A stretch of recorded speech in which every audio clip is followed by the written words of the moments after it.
Hello దోస్తులు, ఎలా ఉన్నారు? బాగున్నారా? మనసుకి చాలా అంటే చాలా బాధగా ఉందబ్బా. ఎందుకంటే ఒక మనిషి సమాజానికి ఉపయోగపడతాడు అంటే అతను అర్థం చేసుకునేది లేదు.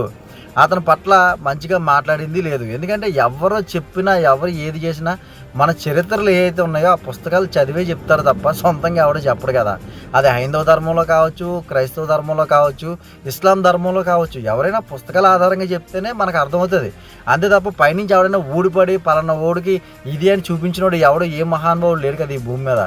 అలాంటప్పుడు ఎందుకు ఒకరినొకరు తప్పు పట్టుకుంటున్నారో నాకైతే అర్థం కావట్లేదు. ఇప్పుడు ప్రవీణ్ అన్న యాక్సిడెంట్ విషయంలో ఏం జరిగిందనేది వాస్తవాలు తెలియకుండా చాలామంది తప్పుగా కొన్ని ధర్మాలను అడ్డుపెట్టుకుని మాట్లాడడం జరుగుతుంది. ఓ పక్క ఎవడ పబ్బం వాడు గడుపుకుంటున్నాడబ్బా.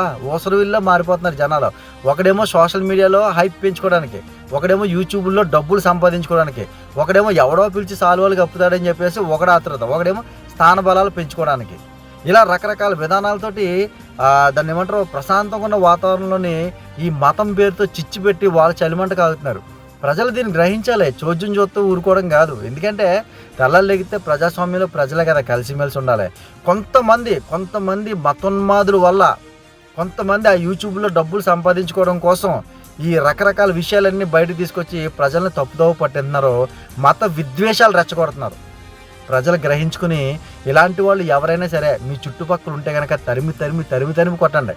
ఎందుకంటే గ్రంథాల్లో ఉన్న విషయాలు తీసుకొచ్చి సత్యాన్ని ప్రకటింతే ఓకే. లేనిపోని దాన్ని తీసుకొచ్చి ఆపాదించి ప్రజల్ని తప్పుదోవ పట్టించాలని ప్రయత్నం చేస్తున్న వాళ్ళు, అది ఏ ధర్మంలో ఉన్నా సరే, ఏ మతంలో ఉన్నా సరే, ఊరకుక్కని పిచ్చి కుక్కని ఎలాగైతే కొడతారో అలా తరిమి కొట్టండి తప్ప చోద్యం చూస్తూ ఊరుకోవద్దు. ఎందుకంటే మీరు అలా చోద్యం చూస్తూ ఊరుకుంటే ఈ భారతదేశం విచ్ఛిన్నమైపోయే రోజు అతి తొందరలోనే వచ్చేది.